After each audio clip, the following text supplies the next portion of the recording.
we are. Hello, David. This is Wendy Booker from MS Insight, and I'm so privileged to have David. Do you say it like Korse, like Morse, but with a K? You do. You say it like horse. There you go. I won't tell you what I used to say my name, but suffice it to say, good to meet you again. I met you, I believe, probably 2 years ago at your LA Abilities Expo, and we reconnected again in Boston.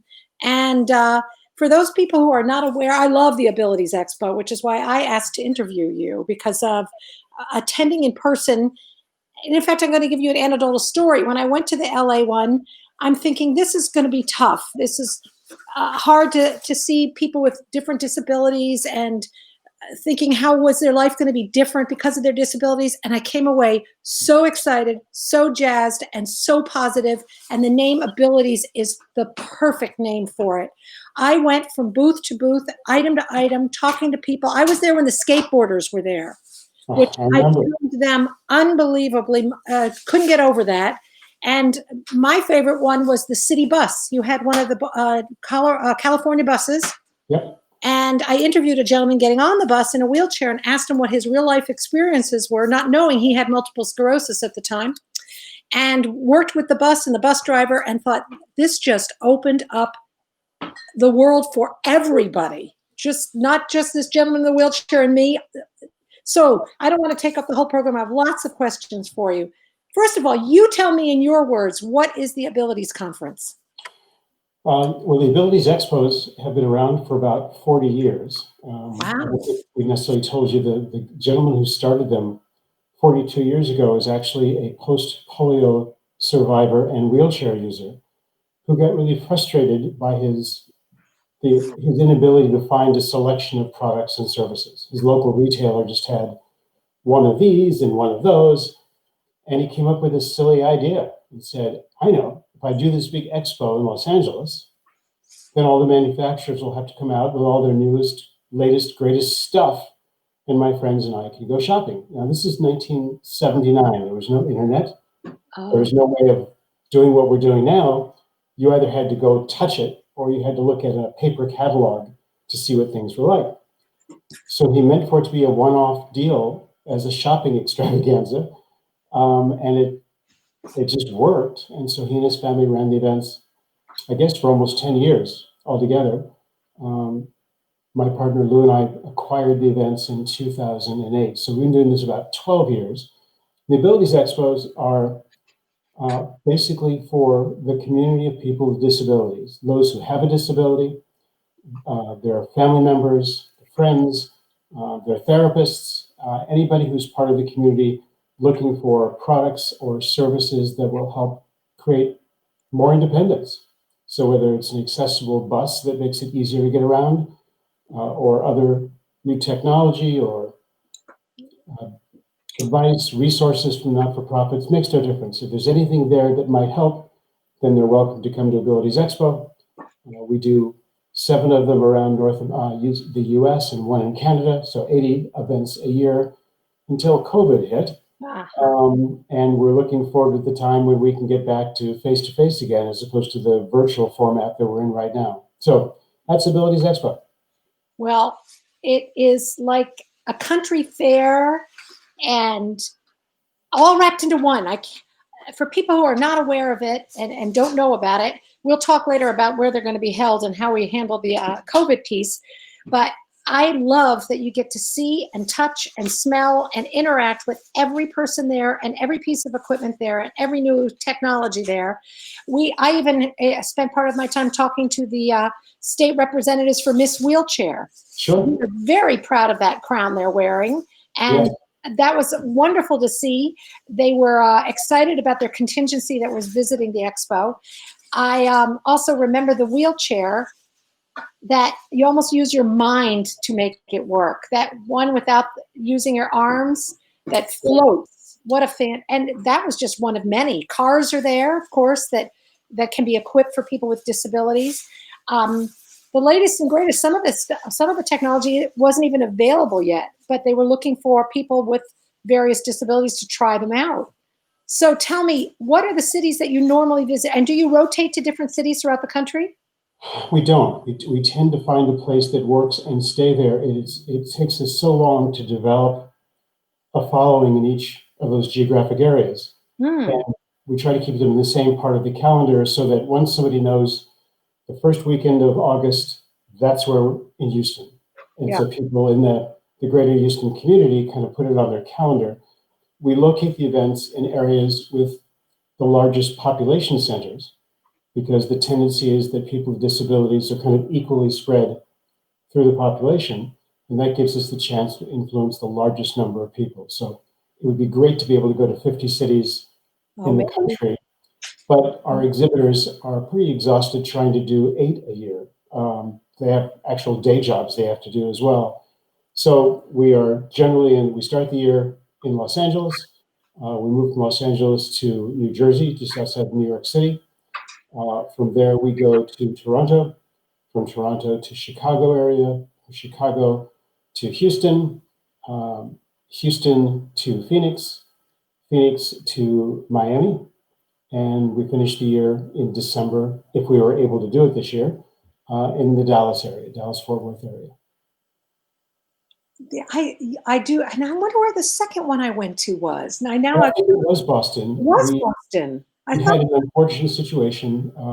It's always, not always, it's often difficult for us to get dates for the shows. Yes, that's Because with. most convention centers depend on hotel room taxes as Yep. part of their subsidy. And we don't use a lot of hotel rooms because people tend to commute into the shows. It's not like a trade show where thousands of people stay in hotels.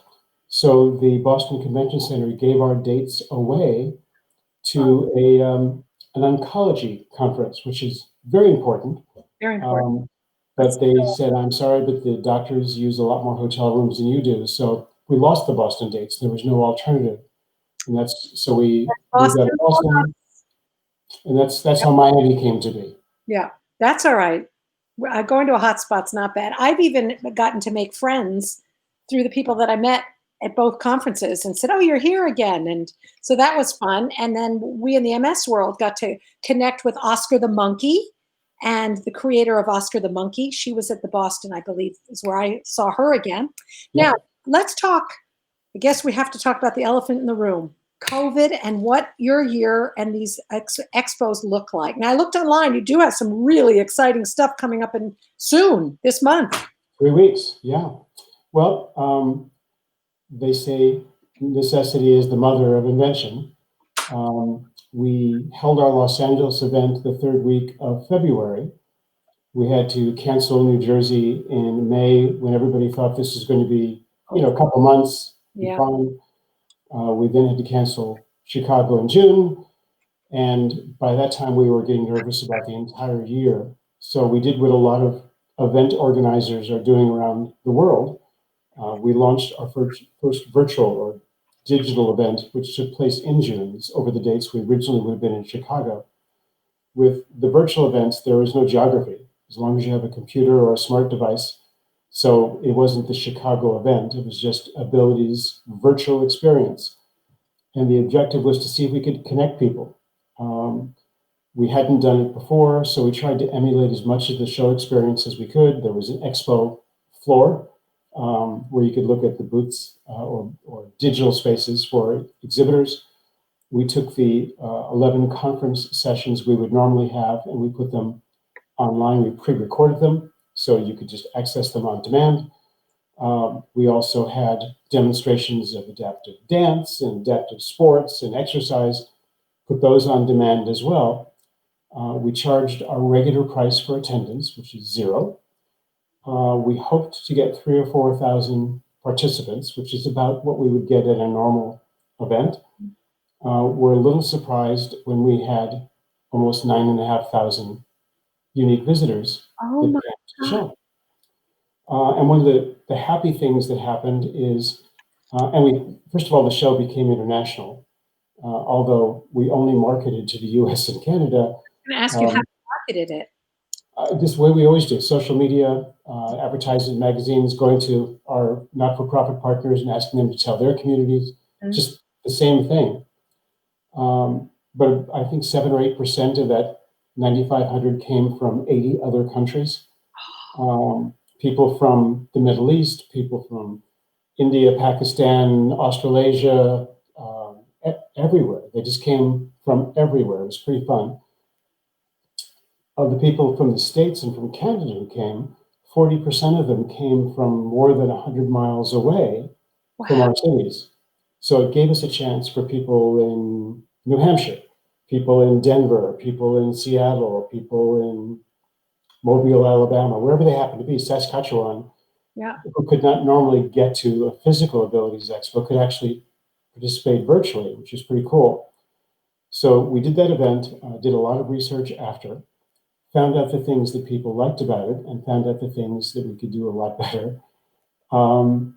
And we're doing our second one. We thought by this time we'd be back face to face. We're wrong. So November 20th, literally, it's just in a few weeks, less than 3 weeks, Abilities Virtual Experience number 2 will take place. And as of Monday, we already had over 12,000 people who have registered. Again, it's free of charge, made some substantial differences this time. Last time, if you went to this site, you could look at all 11 workshops at one time if you wanted to.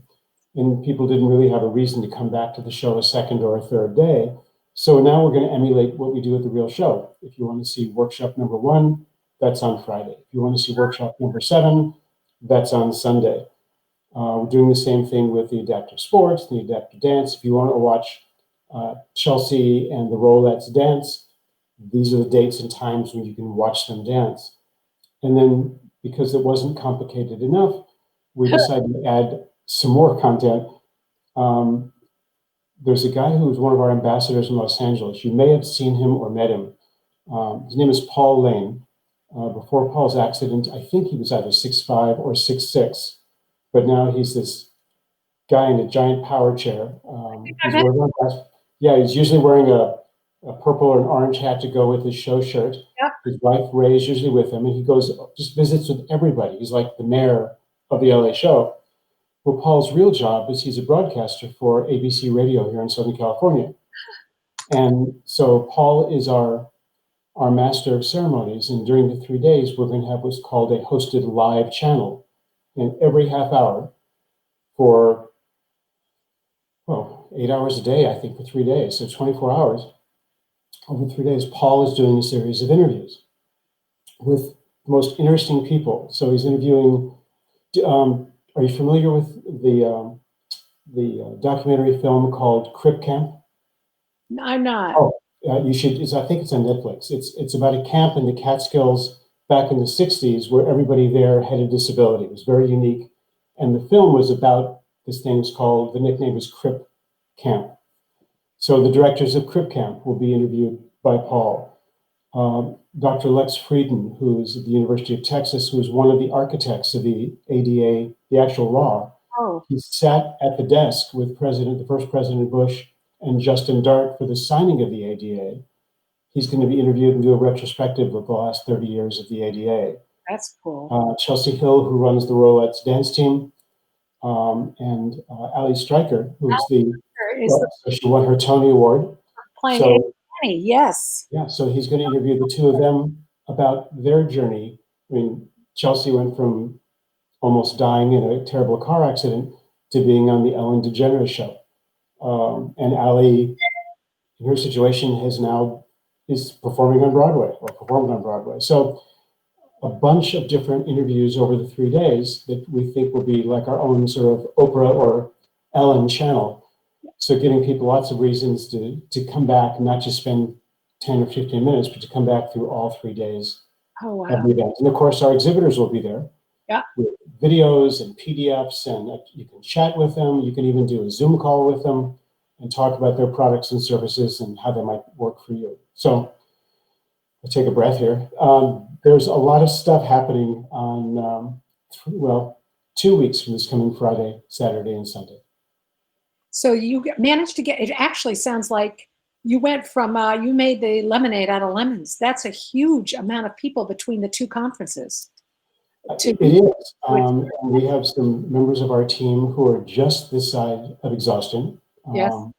They're just working their butts off to get this thing produced and get it rehearsed. And oh my goodness, technological challenge have been amazing, and using a new software platform. So our entire team has been fully engaged, and we're excited and hoping that people like it, so that if we're forced to do more virtual events in the future, You because dialed in. COVID doesn't give up yet, then we'll have something that works for everybody. So I'm assuming, like everyone else, your hope is to go back to the live events as well. Although with those kind of numbers, you could continue to do the virtual and hit places that people may not be able to get to an actual conference. You'd almost think I asked. You'd almost think I planted that statement so you could lead me to my next thing. I'm Well, thinking, so I put myself right in the terms of this. what we think we'll be doing going forward, because we have reached these incremental audiences. Once we get back to face, we'll be producing what we think will be hybrid events. So we will go back to Los Angeles as soon as LA lets us, and we'll be there face to face. But if you can't be in Los Angeles sitting in the conference area doing the workshop, we'll be live streaming it. And if you can't be in LA watching Chelsea and the ladies dance, we'll be live streaming it. And we'll have someone like Paul going literally from exhibitor to exhibitor and saying, so, how are you guys, what'd you bring that's new this time? And share those things from the show floor, so that people who cannot be there face to face can still get some value, but those who can go back to the touching and the feeling and the trying and the networking. And you described it. It's kind of like kind of land experience for people with disabilities, but I want to keep stressing the word ability, which I got to see firsthand, and for me was an amazing moment when I said, oh my gosh, look around, look what is being offered to those of us with a disability. The word disability didn't even enter my mind at this point. The technology, the things available to them, the experiences were incredible. I mean, you almost walked around wanting to sign up for everything. Well, it's an opportunity for those 3 days in that neighborhood to engage with the community. We get comments from people who say, this is the one time of the year where I don't feel like I'm in the minority. Yeah. One of the catchphrases we've been using for years is just, it's not about what you can't do, it's about what you can. And that's when the founder, Richard Worman, first launched it 40 plus years ago. He's the one who called it Abilities Expo. It wasn't about disability, it's what you can do. And we're very happy to carry on that strong point of view. Well, I'm anxious to head back and be there in person or even virtually, because MS Insight would like to continue covering the events for those people living with multiple sclerosis, because of course, MS being so unpredictable and different in everybody, you really cover all the bases for what somebody with multiple sclerosis might need and might be able to use and might be able to continue on doing what they can do versus what they can't. So hearing about this and anything brand new this year, any little nugget of a technology or and something that pops to your head and go, oh, that is the coolest thing I've ever seen. The answer is no, but not because I'm keeping a secret. Typically, exhibitors don't tell us what new stuff they're going to bring because they want to be the ones to launch it. So oftentimes I'll find things walking on the show floor during setup the day before we open, and I'll say, oh my God, what's that? Or I've never seen that before. So this time, now that we're in this virtual format, there is no walking around the show the day before. So I'll be discovering what people are showing the same time you are. Because that's part of the fun. It's a little bit like Christmas. So we get a chance to see what, I know there are several new products being launched and people are showing things they haven't seen before. I know one of the interviews that Paul is doing is he's got 3 different CEOs he's interviewing at separate slots. One is the chief executive for Braun Ability, who makes some of the accessible vehicles. One for Permobil, who does both power chairs and Smart Drive and Tylight wheelchairs, and some other great products. And a third is the CEO of Quantum, which is another power chair manufacturer, and Pride Mobility, which is the scooters and things. And I know at least one of the CEOs was talking to Paul about some of the applications of new technology just to make some of those products easier, safer, So think of some of the things that we used to think were so extraordinarily exciting about new car technology that now we take for granted, and Yeah. apply some of those to other accessibility products that would just make it easier or safer, or and so those are some of the things I think we'll be seeing. But I'm going to find out the same time everybody else does. Does. The other thing I wanted to point out for people listening is that this isn't just big devices like city buses and wheelchairs and cars. It comes down to items that are for everyday living, special kitchen utensils, forks, knives, and spoons designed for hands that might be disabled, which I loved learning how to do that so that you have the ability to eat and prepare foods. So it even goes down to the small things, special clothing that are easy to put on. I loved all of the little tiny, almost the booths that might have gotten missed because they had a big presence there, and just the little things that would make such a difference in a day-to-day life. I love that they were even how to get around your house. I Sure. experienced using some of those products as well, and how to even help yourself get out of bed. So it was amazing. I want to make sure people know that this is not just for the person with the disability, but as you said earlier, the entire family and caregivers are very important to me. I call those the unsung heroes. Absolutely. They would attend as well because they will benefit as much as the person that they're taking care of and living with as these products become available. But typically, the audience demographics we have, about 40% of the people who come to the event identify themselves as a person with a disability.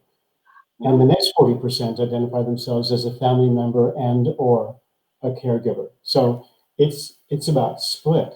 It's about half and half. And also, it's important that people know that it's not just people selling stuff. We have a ton of not-for-profit and or government groups that exhibit. So it's the Christopher and Dana Reeve Foundation, United Spinal Association, United Cerebral Palsy, National Ataxia Foundation. We have people who in each of the cities use art as therapy for the disability community, who we usually have an artist market where you can find things that have been created by artists who have a disability themselves. Things like our climbing wall, which are completely adaptable. And as you probably saw, I think one of my favorite things last year is we had a lady who was a quadruple amputee. She has prosthetics on both her arms and hands and both of her legs, and watched her Climb on the climbing wall. climb the climbing wall. So again, it's how can we figure out how to let you do this thing? And so with all the not-for-profits that are there, government groups are offering to help, providing free resources, advice, counseling, letting you know what your rights are, whatever that happens to be, giving you just, have you thought about this? Have you tried that? So it's not just things for sale. There's a fair amount of really good information available. Mm-hmm. Boy, what a rewarding experience. As I said, it's probably one of the most positive events I'd ever been to. And I've gone to a lot in my last 20 years. And I just came out so excited and asked when we started forming MS Insight. And previously we covered you with MS World. And now we hope to continue covering expos. I said, oh, that's the one I want to do. Because I just thought it was a brilliant, wonderfully inclusive environment and just so positive from beginning to end. Nothing but a happy place. And Well, that's how we feel. I mean, thank you. We just, members of our team have gotten tired of hearing me say this because I'm kind of like a one-trick pony, but this is way better than a real job. I mean, this is, it is rewarding. It makes us feel good, and we're having separation anxiety from not being on site at these events several times a year. I mean, what we're doing now is great, and the technology is empowering, and we can have this face-to-face chat, but it's not the same as shaking hands or hugging or just seeing people that you haven't seen since that show last year, whether it's exhibitors or visitors. It's just like an annual reunion as we go to every city. So as soon as we can figure this thing out, and as soon as we can get back face to face, then we'll try and put the two together and take the best of both the digital and the face to face and go back to our real jobs. yeah. Oh, there you go. Well, and please remind everybody again of November. I had the dates written down, but I'll let you do that because I'll be looking at my notes. Well, I think it's November 20th through 22nd, yes? Yes. It's Friday, but it's 2 weeks from this coming Friday. It's Abilities Virtual Experience. It is free of charge. There are no upgrades for sale. It's just free. Register? Is there a pre-registration process? Yep, just go to www.abilities.com. Got it. And there's a big button on the top that says register. And just click on that sucker and it'll take you through the process, and come visit us and just enjoy some of the things we put together for you. Well, I'm going to cover it again this year. So I will be there virtually. And I look forward to getting back in person and seeing you at one of the cities that you're at. And let's stay in touch, because I think the MS community really has a lot to gain from this and everything that you're doing. And I want to make sure that they are in the know of when the dates and what cities you'll be visiting. And of course, it's such a different world because of COVID, but we certainly will check in with you on the 20th of November. Thank you, David, so much. I again want to tell everyone that if they have not experienced the expo, the Abilities Expo, I implore you to take a look. You're going to be absolutely fascinated by what's out there and what you can do. And the chances of trying things you never thought possible.